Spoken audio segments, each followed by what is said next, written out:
Welcome to the Learning for Legacy show with me, your host, Afam Onyenakala. This is all about the concept of making generational wealth understandable, practical, and accessible. I'll be exploring a range of topics and sharing conversations, interviews, and more. Because what good is building wealth if we don't build the people?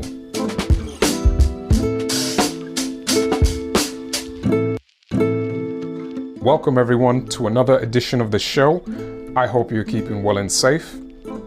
Today we're going to look at a topic that concerns just about all of us to one degree or another. Now, we live in a time when mental health considerations in public discourse are now as important as our general physical health, and so they should be. Often in social commentary, there are many highlights on the effects of mental health deterioration, such as violence, such as various other types of disorders that come across our way. And the interesting thing about this is that when we consider all of these factors, stress is a huge theme here. So what I intend to do is look at a few practical ways to eliminate stress and the like. So take care, there's always a way. There can be solutions to apparently insurmountable problems, but sometimes all we simply need to do is reframe the situation. So you may have gone through something recently to do with the economy, to do with the effects of our most recent global COVID-19 coronavirus epidemic. So let's see what we can do about it. And what we'll do is we'll take a nice little Steph Curry step back and sink this three. So, okay, I like to have a bit of fun. So don't hate on me if I throw in a little basketball analogy in here now and again. So on this show, the theme is generational wealth, as you know. But what good is it if there's no you in the mix? What use is driving the car if the driver isn't healthy themselves? So what I'm going to do is talk a little bit about personal vision, because ultimately you succeed best when you have others who understand your talents, your challenges, and your ability. So how can any learning, mentoring, and coaching be complete in any aspect of effective education if you first haven't been understood in the first place? So we'll dance around this topic in a fashion. So if we look at some of these things here, what is your personal vision? You know, we talk about vision a lot, about it being the thing that you see in the future that's all about who you are going to be. But what is that really? How does that manifest itself? How do we describe that? Now, I would consider your personal vision to be the driving force of your life. What gets you going during the day? What enables you to press through difficulties, through insurmountable problems? What keeps you ticking over, for want of a word? Now, what this helps to do is it brings a certain perspective to your focus, essentially. Because when we look at what fulfillment is and where that comes from, your fulfillment essentially comes from your personal vision. Now, there's a huge difference between having things and being fulfilled. We see it very often. You know, there's a large pursuit in the possession of things, and there's nothing wrong with that to an extent. But does fulfillment necessarily come from that? You see.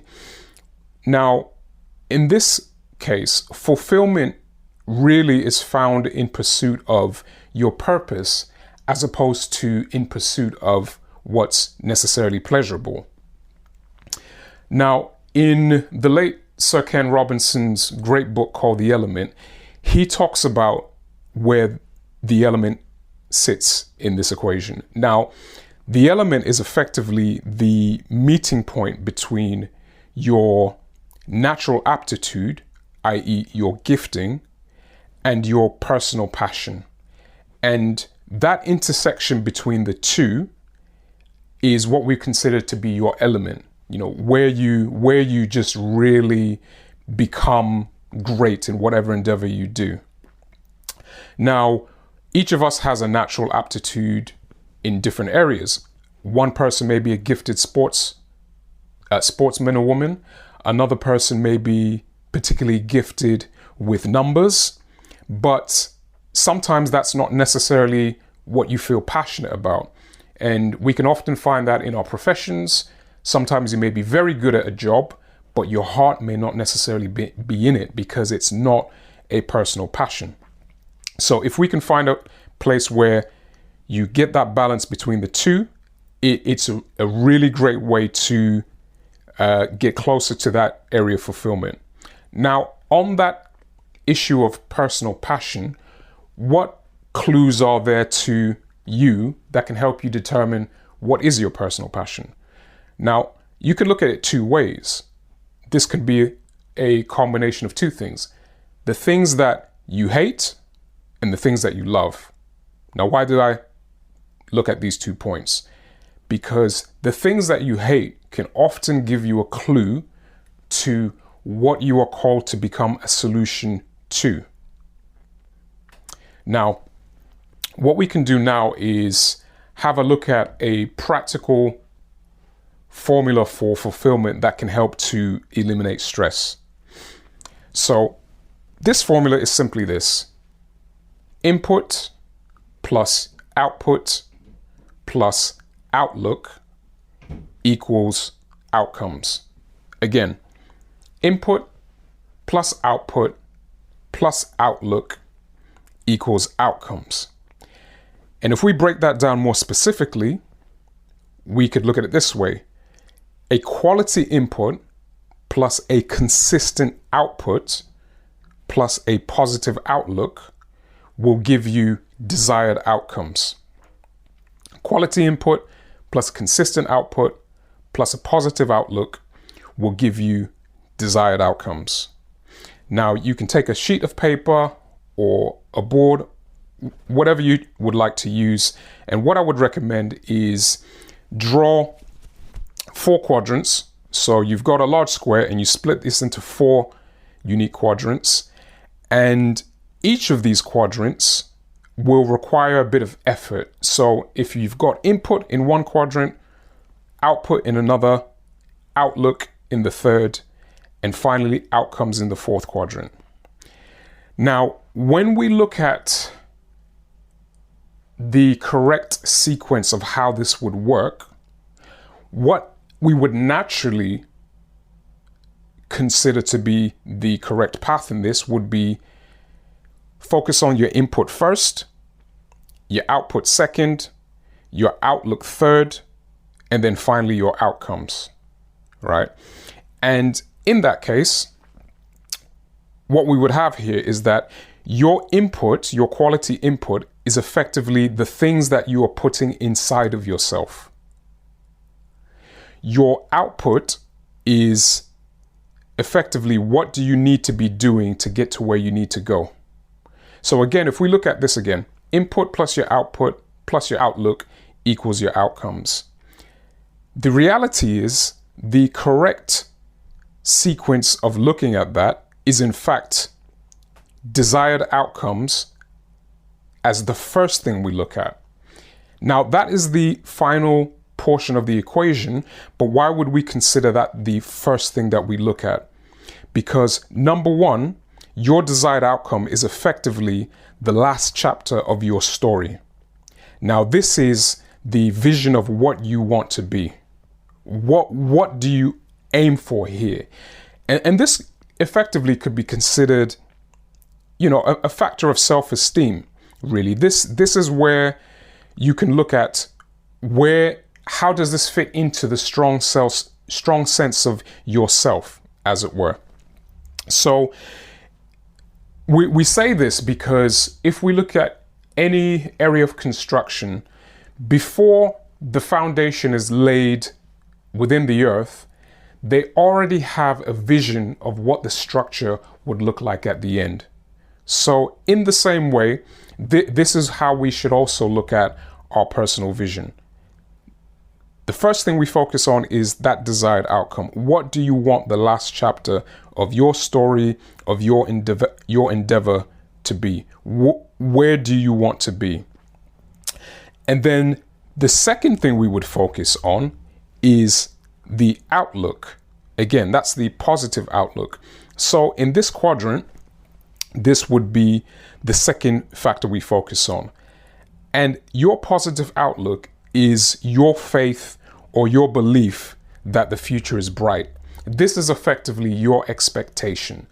And this is something that you determine from the inside outwards.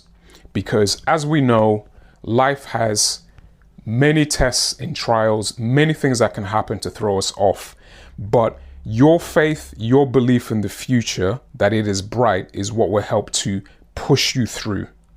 It would help you to be consistent. Now, your outlook could be a number of things. It could be how you meditate. It could be your prayer life. It could be whatever you need to focus on to get your mindset in that place. And a great way of doing this is to be thankful every day. What I would recommend is, first thing you do when you wake up in the morning is think of 3 things that you could be thankful of. It doesn't have to be anything particularly deep. It could be just 3 simple things. It could be the simple fact that you woke up and you had breath in your lungs. It could be the fact that you woke up, you have a family. You woke up, you have your health, you have your mind, you have some money in the bank, you have a vehicle to get to work and back. It could be anything, but by focusing on 3 things every day, it helps to build that positive outlook. Because really and truly, nothing will influence the outcomes of your life like your outlook on your life. Now, the third thing in this quadrant we would look at is input. Again, your quality input. This is the combination of the things that you are putting into yourself. And you can break this down into 3 subsections. Number 1, your rest. 2, your exercise. And 3, your recreation. And it's important for all of us to make time for all of these things.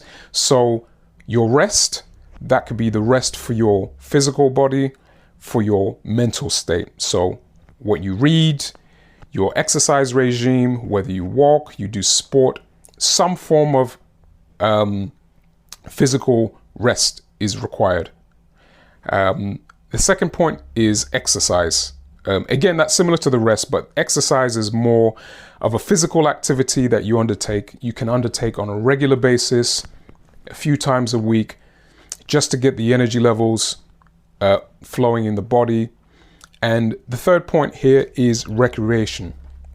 What can you do to take your mind off of things that are going on? What can you do as a different focus to help you to relax?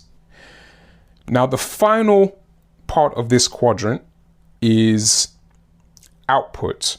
Now, this is part 4, consistent output. And this is simply, what do you need to be doing regularly or consistently to get you to where you need to be? And with each of these 4 quadrants, the thing to consider is that they all need a significant amount of energy and a significant amount of time. Now, that energy will come from your outlook. So again, if we look at the quadrants again, first thing is start with the end in mind, your desired outcomes. What do you want the last chapter of your story to say? Or in essence, where do you want to be? Number 2, your positive outlook. Your faith, again, and your belief that the future is bright. Be thankful. Have a form of prayer or meditation or focus that can help set your outlook on a daily basis. Number 3, quality input. What things are you putting into yourself to build yourself to be able to do? Number 4, consistent output. Because in this life, if we're constantly putting out, giving, we'll get to a point whereby it's very easy to encounter burnout or stress. So part 3, quality input, is very, very important. We have to feed ourselves, our mind, our body, and rest effectively to be able to, in quadrant 4, put out a consistent output to get you to where you need to be, which is the first section of your quadrant, the desired outcomes.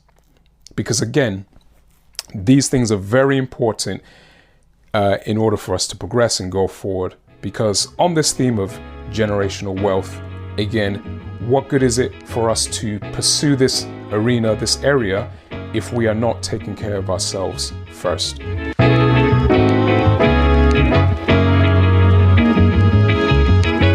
Thanks for listening to Learning for Legacy. To join our community or find out about what else we get up to, you can follow us on Twitter at Legacy Learning or on our website at www.legacylearning.co.uk. To access additional content or exclusives from this particular episode, please find the information within the show notes.